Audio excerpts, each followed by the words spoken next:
அஸ்ஸலாமு அலைக்கும். Hello friends, welcome to சமையல் மனம். இன்றைக்கி நம்ம பார்க்க போகிற ரெசிபி பார்த்திங்கன்னா, கோதுமை மாவு வச்சு நல்ல ஹெல்த்தி அண்ட் டேஸ்டியான லட்டு எப்படி செய்கிறதுன்னு தான் பார்க்க போகிறோம். இது வரைக்கும் நம்ம சேனலை நீங்கள் சப்ஸ்கிரைப் பண்ணலைன்னா மறக்காமல் சப்ஸ்கிரைப் பண்ணிக்கோங்க. வாங்க ரெசிபிக்குள்ளே போகலாம். இந்த லட்டு பண்ணுறதுக்கு ஒரு பேன் அடுப்பில் வச்சு அது நல்லா சூடானதும் ஒரு 1/4 கப் அளவுக்கு முந்திரி பருப்பு, 1/4 கப் அளவுக்கு பாதாம் பருப்பு சேர்த்துட்டு கூடவே ஒரு 2 டேபிள் ஸ்பூன் அளவுக்கு பூசணி விதை வந்து சேர்த்துருக்கேன். இதை சேர்த்துட்டு மிதமான தீயில் ஒரு 2 நிமிஷம் இதை நல்லா வறுத்துக்கலாம். இப்போ இதை ஒரு 2 நிமிஷம் இந்த அளவுக்கு வறுத்ததுக்கப்புறம் இதை வந்து ஒரு மிக்ஸி ஜாருக்கு மாற்றிக்கலாம். இது நல்லா ஆறுனதுக்கப்புறமா இதை பவுட்ரு பண்ணி வச்சுக்கலாம். ரொம்ப ஃபைனாக பவுட்ரு பண்ணிடாமல் கொஞ்சம் கொரகொரப்பாக அரைச்சிக்கோங்க. அடுத்து இதே பேன்லேயே ஒரு 1/2 கப் அளவுக்கு துருவின தேங்காய் எடுத்திருக்கேன். அதை அந்த பேனில் சேர்த்துட்டு மிதமான தீயில் இந்த தேங்காயோட ஈரப்பதம் போகிற அளவுக்கு மட்டும் வறுத்துக்கோங்க. தேங்காயை வறுத்துட்டு சேர்க்குறப்ப பார்த்திங்கன்னா லட்டு வந்து 2-3 நாள் வச்சு சாப்பிட்றப்ப வந்து கெட்டு போகாமல் இருக்கும். உங்கள்கிட்ட டெசிகேட்டட் கோகோனட் இருந்துச்சுன்னா நீங்கள் அதை கூட சேர்த்துக்கலாம். இப்போ பார்த்திங்கன்னா தேங்காயில் உள்ள ஈரப்பதம் போகிற அளவுக்கு நல்லா வறுத்தாச்சு. இப்போ இதை வந்து வேறொரு பவுலுக்கு மாற்றி எடுத்து வச்சிடலாம். இப்போ அடுத்ததாக சேர்க்க போகிறது பார்த்திங்கன்னா 1 கப் அளவுக்கு கோதுமை மாவு எடுத்திருக்கேன். அதை இந்த பேனில் சேர்த்துட்டு கூடவே பார்த்திங்கன்னா ஒரு 1/4 கப் அளவுக்கு ரவை எடுத்திருக்கேன். அதை இதோட சேர்த்துக்கலாம்.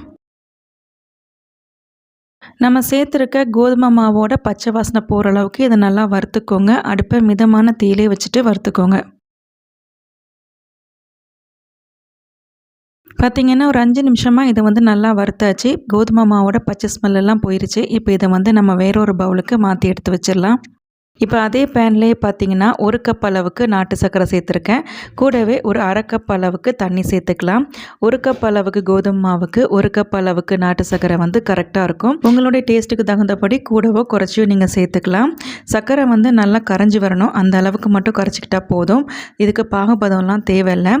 இப்போ பார்த்திங்கன்னா சர்க்கரை வந்து நல்லா கரைஞ்சி வந்துருச்சு. இப்போ வந்து அடுப்பை மிதமான தீயில் வச்சுக்கோங்க. வச்சுட்டு நம்ம ஏற்கனவே வறுத்து வச்சுருக்கோம்ல தேங்காய், அதை இதில் சேர்த்துடலாம். கூடவே பார்த்திங்கன்னா ரவையும் கோதுமாவும் வறுத்து வச்சுருந்தோம்ல, அதையும் இதில் சேர்த்துக்கோங்க.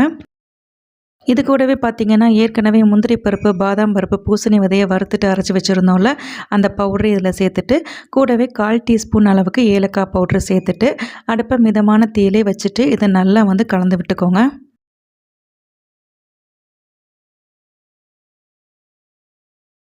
இந்த அளவுக்கு நல்லா கலந்து விட்டதுக்கு அப்புறமா அடுப்பை ஆஃப் பண்ணிவிட்டு ஒரு 4 டேபிள் ஸ்பூன் அளவுக்கு நெய்யை வந்து நல்லா சூடு பண்ணிவிட்டு இதில் கொஞ்சம் கொஞ்சமாக சேர்த்து நல்லா மிக்ஸ் பண்ணிக்கோங்க. நெய் உங்களுக்கு இன்னும் கொஞ்சம் அதிகமாக சேர்க்கறனாலும் நீங்கள் சேர்த்துக்கலாம். சேர்த்துட்டு நல்லா இதை வந்து மிக்ஸ் பண்ணிக்கோங்க. இந்த அளவுக்கு நல்லா மிக்ஸ் பண்ணிவிட்டு இது கை பொறுக்கிற சூடு வரணும். அது வரைக்கும் இதை கொஞ்சம் ஆற விட்டுடலாம். இப்போ பார்த்திங்கன்னா மாவு வந்து கை பொறுக்கிற சூடுக்கு வந்துடுச்சு. இதிலேருந்து கொஞ்சமாக மாவு எடுத்து நல்லா நம்ம உருண்டை பிடிச்சி எடுத்துக்கலாம். பார்த்திங்கன்னா இப்போ இதை நல்லா உருண்டை பிடிச்சி எடுத்தாச்சு. இதே மாதிரியே எல்லா லட்டுவுமே நம்ம செஞ்சு எடுத்துக்கலாம். நம்மளோட ரொம்ப ரொம்ப டேஸ்டி அண்ட் ஹெல்த்தியான கோதுமை மாவு லட்டு ரெடி ஆயிடுச்சு. குட்டீஸ்லேருந்து பெரியவங்க வரைக்கும் ரொம்பவே விரும்பி சாப்பிடுவாங்க.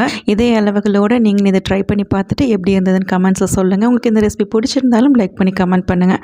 மறக்காமல் நம்ம சேனலை சப்ஸ்கிரைப் பண்ணிவிட்டு பக்கத்தில் இருக்கிற பெல் பட்டனை கிளிக் பண்ணி ஆளுங்கிற ஆப்ஷனை கொடுத்துக்கோங்க. பாய்.